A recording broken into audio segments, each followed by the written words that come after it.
মাত্র এক বাটি চিড়ে দিয়ে তেল ছাড়া এই দুর্দান্ত টিফিন রেসিপিটা একবার বানিয়ে দেখুন বন্ধুরা। বাচ্চাদের টিফিনের জন্য কিন্তু একটা দুর্দান্ত রেসিপি। তাহলে চলুন আজকে রেসিপিটাও ঝটপট দেখিয়ে দিই। তার জন্য দেখুন এখানে নিয়ে নিচ্ছি আমি এক বাটি মতো চিড়ে। এবার এই চিড়েটার মধ্যে আমি অল্প অল্প করে জল দিয়ে এটাকে খুব ভালো করে দুবার মতো একটু ধুয়ে নেব। তাহলে চিড়েটা খুব পরিষ্কার হয়ে ধুয়ে যাবে আর এর মধ্যে যা নোংরা আছে বেরিয়ে যাবে আর অনেকটাই কিন্তু সফট হয়ে যাবে। এবার এই চিড়েটাকে দুবার জল পাল্টে ভালো করে ধুয়ে নিচ্ছি। চিড়েটা জল পাল্টে আমি দুবার মতো ধুয়ে নিয়েছি। এবার এই চিড়েটার মধ্যে আমি দিয়ে দিচ্ছি 2 চামচ মতো জল। জলটা কিন্তু খুব বেশি দিলে হবে না, 2 চামচ মতনই দিতে হবে। দিয়ে এটাকে একটু চাপা দিয়ে 10 মিনিটের জন্য রেস্টে রেখে দিচ্ছি। এতে চিড়েটা অনেকটাই কিন্তু সফট হয়ে যাবে। 10 মিনিট হয়ে গেছে, চিড়েটা দেখুন কতটা অনেকটাই সফট হয়ে গেছে। এই দেখুন কতটা সফট হয়ে গেছে। এবার এর মধ্যে আমি দিয়ে দিচ্ছি সিদ্ধ করে রাখা আলু।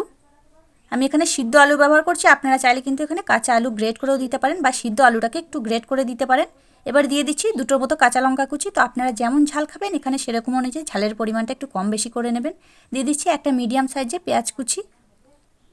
এবার দিয়ে দিচ্ছি স্বাদ মতো লবণ। এবার সব কিছু একসাথে একটু সময় নিয়ে ভালোভাবে মেখে নেব, যেন এটা একটা ডোয়ের মতো তৈরি হয়ে যায়। আলুটাও যেন ভালোভাবে মিশে যায় চিড়ের সাথে, সেইভাবে একটু সময় নিয়ে ভালো করে মেখে নিতে হবে। তো আপনারা চাইলে কিন্তু এটা একটু মিক্সিতে গুঁড়ো করে নিতে পারেন চিড়েটা। আমি এইভাবেই করে নিচ্ছি, এতে কিন্তু খেতে বেশি ভালো লাগবে। তো আজকে বন্ধুরা যেভাবে টিফিনটা বানাবো একবার আপনারা বানিয়ে দেখতে পারেন। তেল ছাড়া খুবই সুন্দর একটা রেসিপি, খুবই হেলদি। তো অবশ্যই কিন্তু রেসিপিটা প্রথম থেকে শেষ অবধি দেখার অনুরোধ রইল।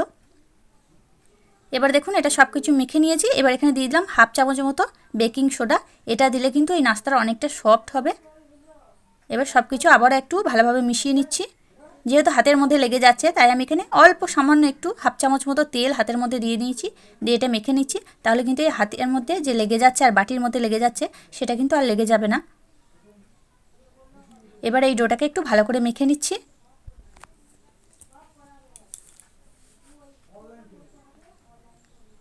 একটু ভালো করে মেখে নিয়েছি। এবার হাতটাকে পরিষ্কার করে আসছি। অল্প অল্প করে ডো নিয়ে নিয়েছি। এই দেখুন এইভাবে হাতের মধ্যে দিয়ে একটু গোল করে নিচ্ছি। একটু ভালো করে গোলটা করে নেবেন যেন এটা ফেটে না যায়। খুব ভালোভাবে মেখেও নিতে হবে যেন ভালোভাবে মসৃণ হয়ে যায়, তাহলে কিন্তু আর ফেটেও যাবে না। দিয়ে ঠিক এইভাবে আমি একটু লম্বা করে নিচ্ছি। এই দেখুন ঠিক এইভাবে একটু লম্বা করে নিচ্ছি। তো আপনারা কিন্তু যে কোনো শেপে তৈরি করে নিতে পারেন। আমি কিন্তু এইভাবে একটু প্রথমে লম্বা লম্বা করে নিচ্ছি। প্রথমে একটু হাতের মধ্যে একটু গোল করে নেবেন। আপনারা চাইলে এরকম একটু চ্যাপ্টা ধরনেরও করে নিতে পারেন। আমি কিন্তু এইভাবে লম্বা করে নিচ্ছি। আমি যে ডিজাইনটা করব এই লম্বাটাই কিন্তু এই ডিজাইনটাই বেশি ভালো লাগবে, তাই এইভাবে লম্বা লম্বা করে করে নিচ্ছি।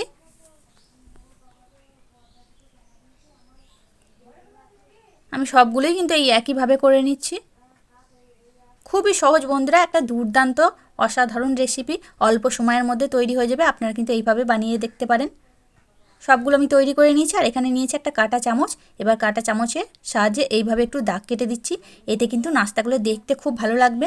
তো আপনারা চাইলে কিন্তু এটা করতেও পারেন আবার নাও করতে পারেন, তবে কিন্তু করলে এটা একটু দেখতে আকর্ষণীয় লাগবে, তার জন্য আমি একটু এইভাবে করে দিচ্ছি।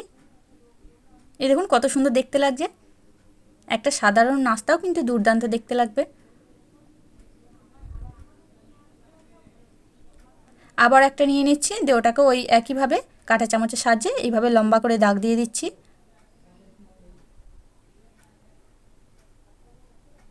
এই দেখুন খুবই সহজ বন্ধুরা, কত সুন্দর লাগছে এরকম করে দেওয়ার জন্য। তো আপনারা চাইলে কিন্তু এইভাবে করতেও পারেন আবার এরকম সিম্পলভাবে রেখে দিতেও পারেন। আমি কিন্তু সবগুলোর গায়ে এইভাবে দাগ দিয়ে দিচ্ছি। তো যেসব বন্ধুরা আজকে আমার চ্যানেলে নতুন এসেছেন অবশ্যই কিন্তু একটা লাইক দিয়ে চ্যানেলটিকে সাবস্ক্রাইব করে দিয়ে আমার পাশেই থাকার অনুরোধ রইল। পরবর্তী ভিডিওর নোটিফিকেশানগুলো যাতে সহজেই পেতে পারেন তার জন্য পাশে থাকা বেল আইকনটি বাজিয়ে অল অপশনটি অন করে দেবেন। আর যারা নতুন বন্ধু এসেছেন তারা কিন্তু আমার পরিবারে আসা 24 ঘন্টা পর অপেক্ষা করবেন। আমি আপনাদের পরিবারে সময় মতো গিয়ে ঘুরে আসবো।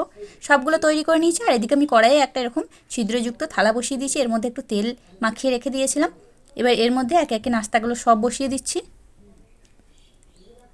আমি তলায় কড়াইয়ের মধ্যে অল্প একটু জল দিয়েছি, দিয়ে জলটাকে একটু চাপা দিয়ে 5 মিনিটের জন্য গরম করে নিয়েছিলাম। এবার এর ওপরে একে একে নাস্তাগুলো দিয়ে দিচ্ছি। তো এইভাবে চিড়ে দিয়ে কিন্তু এই নাস্তাটা বানিয়ে দেখতে পারেন বন্ধুরা, খুবই কিন্তু হেলদি। এবার একে একে আমার যতগুলো ধরবে সবগুলোই দিয়ে দিচ্ছি, দিয়ে চাপা দিয়ে 5 মিনিটের জন্য রেখে দিচ্ছি। 5 মিনিট হয়ে গেছে, দেখুন কত সুন্দর এটা আমার স্টিম হয়ে গেছে, ফুলে ফুলেও উঠে গেছে এগুলো। এবার এগুলোকে সব নামিয়ে নিচ্ছি, নামিয়ে নিয়েছি। আর কত সুন্দর দেখুন ডিজাইনটা কত সুন্দর দেখা যাচ্ছে, মানে বোঝা যাচ্ছে কত সুন্দর। এবার এগুলো কিন্তু এইভাবেও খেতে পারেন, যাতে এগুলো একটু বেশি খেতে ভালো লাগে তার জন্য আমি গ্যাসের মধ্যে একটা কড়াই বসিয়ে দিয়েছি। দিয়ে দিচ্ছি সামান্য 1 চামচ মতো একটু তেল। এবার এই তেলের মধ্যে দিয়ে দিচ্ছি অল্প একটু কালো সর্ষে, দিয়ে দিচ্ছি অল্প একটু ধনেপাতা কুচি, আপনারা চাইলে কারি পাতাও দিতে পারেন।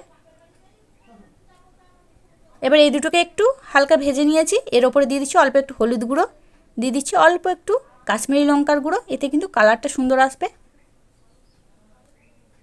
এবার একটু ভালো করে নেড়ে চেড়ে মিশিয়ে নিচ্ছি সব কিছু একসাথে।